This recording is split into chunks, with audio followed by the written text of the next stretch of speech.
Mathmech and Hero, grab this regional and shake it up.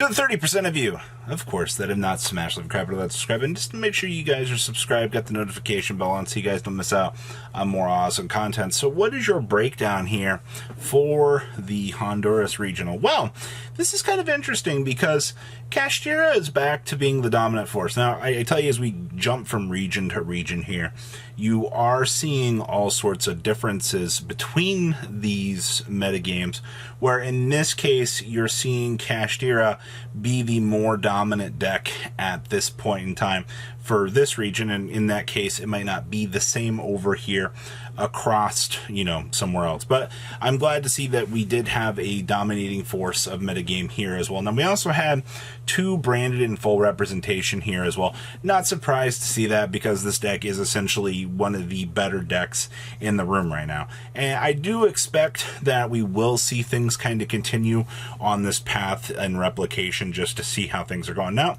things get very interesting down here because now we see Labyrinth step on up to the bat here. Now, Labyrinth barely squeaked in. It was 8th place out of this regional, which really says that while this deck does have very strong matchups, that it does kind of struggle out here in some of the regard for the rest of the matchups. Now, we also had Mathmech here. Now, Mathmech has had a good, genuine amount of success out here.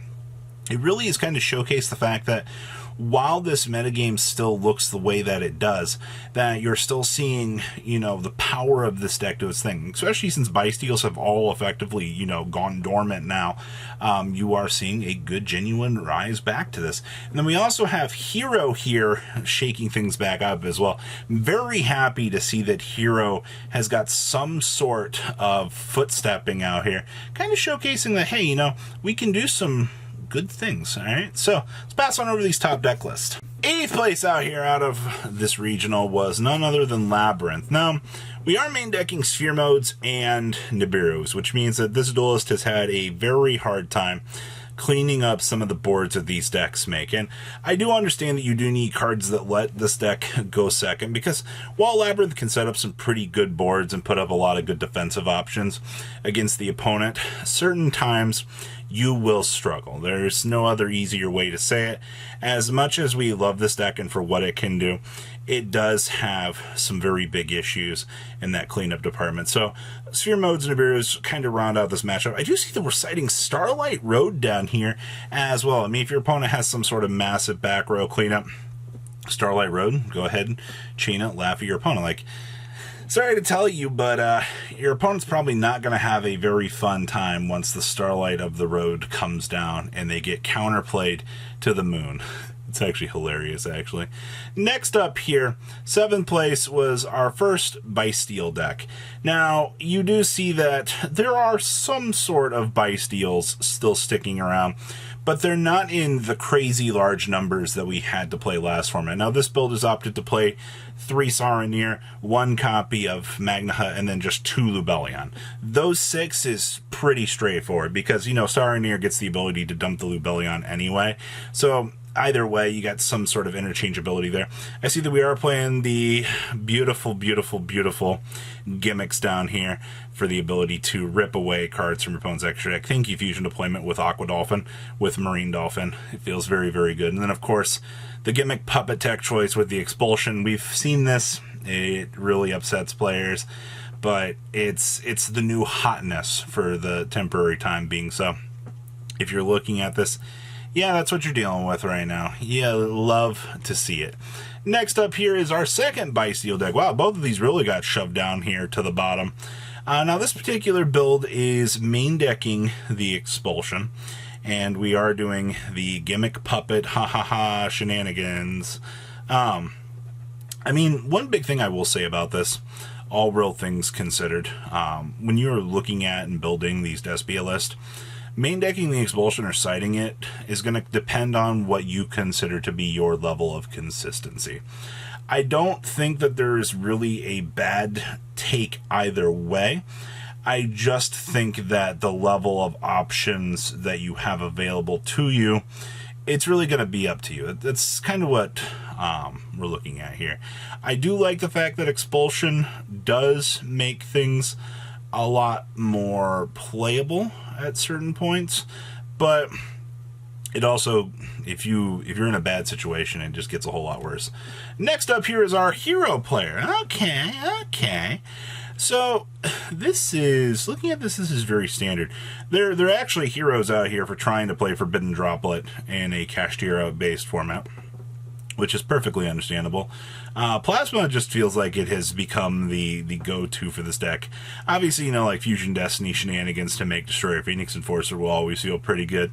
And then, of course, Dark Angel. I haven't really seen a hero list that hasn't, you know, really been piggybacking off of Dark Angel at this point. Like, I feel like Dark Angel has just kind of moved in and has been like, hey, you know, like, this is a mandatory mainstay here. You kind of have to play this. And unfortunately, that's... I want to be more optimistic and be like, we'll see if things kind of spicing up here in the future. If we see some sort of, like, change in some of these builds. I kind of doubt it, but from where you're sitting here, pretty straightforward. All right, as we move on up here, we have Cash Money Dollar Bills, the deck. Bling bling. We're playing 1 Thrust with 1 Talents and 1 Evenly. Well, you know, I love the fact that Thrust just lets you be able to toggle into this and laugh. And I see that we are playing, is that Gaia? The little Gaia dragon down there in the side deck? Is it a level 7 that can extend? I'm not really too sure about that, but okay. We have our Nightmare Corrupt Ghibli package in the side deck as well. Not really too surprised about that.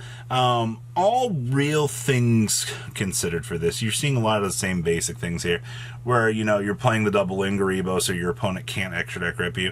They are playing the Infinitrack in here as well, which, yay, to no surprise, has stuck around for quite some time. Honestly, outside of that, everything looks, once again, pretty standard. I'm seeing a lot of the same things here. Next up here is our Mathmech deck. Wow, Mathmech really held on here to a 3rd place finish out here. That's very impressive, which means that this build would have finished X1 out here for however many people played for this regional. That's kind of impressive. And we're also playing, is that the Swords of Revealing Light guy? We are actually playing the Swords of Revealing Light monster in this deck as well. Wow, that's some spicy little tech options out here. I mean, granted, like, Small World lets you do some very weird things at the end of the day, but that actually is kind of cute at the end of the day. I really like what we're seeing here. Good stuff. Outside of that, I mean, 1 Equation, 1 Superfactorial, 1 Induction, all main decked is fine. You will see some people try to get real spicier, trying to mix up some of those ratios, but I think most of the builds that we've seen this format for Mathmech have definitely held on to a lot of these same ratios here, so good stuff. Next up is Cash Money, the deck part 2. I see that we were feeling spicy today here as well. I see that we're main decking Triple Dimension Shifter as well. We're also only playing 2 copies of the Arise Heart mini guy as well. Perfectly understandable. Now, this build took the ultimate challenge here. We're just playing 1 copy of Diabolsis. We're also playing 1 copy of the Ingaribo, but this build's playing double Big Eye. So this is kind of like the counter pick build. Like, if your opponent looks at your extra deck and sees the double Big Eye, and they're just gonna go, gosh, man, are you kidding me? Like, I have to deal with this. It's kind of the of the format per se. So you can really get intrigued with some of the 800 IQ extra deck builds that you can see out here with Kashtira, especially like when you're messing around ratios like this. That's one of the things I also like to see. Also, shout out to playing the 1 copy of the Ogre here. So not too bad overall. In our last list here, winning the event, actually triple Avagolem, double Rise Heart here, triple Book of Moon. We have the triple Forbidden Lance here. So once again, I mean, you will see some builds of just passing a Rise Heart with the Forbidden Lance, and sometimes it's good enough. And then, of course, this build's playing the double Ingaribo, the double Big Eye, and the 1 Infinitrack in here as well. And then we're citing the Triple Dimension Shifter as well for this build. So that is everything that I have seen for this regional. So what do you guys think about this? Is there anything that particularly, you know, catches your eye here? Is there anything that you really want to try here? Please leave a comment down below, tell me what you guys think, and I'll see your beautiful faces back here later in the day, guys. Peace out. Patrons! Thank you.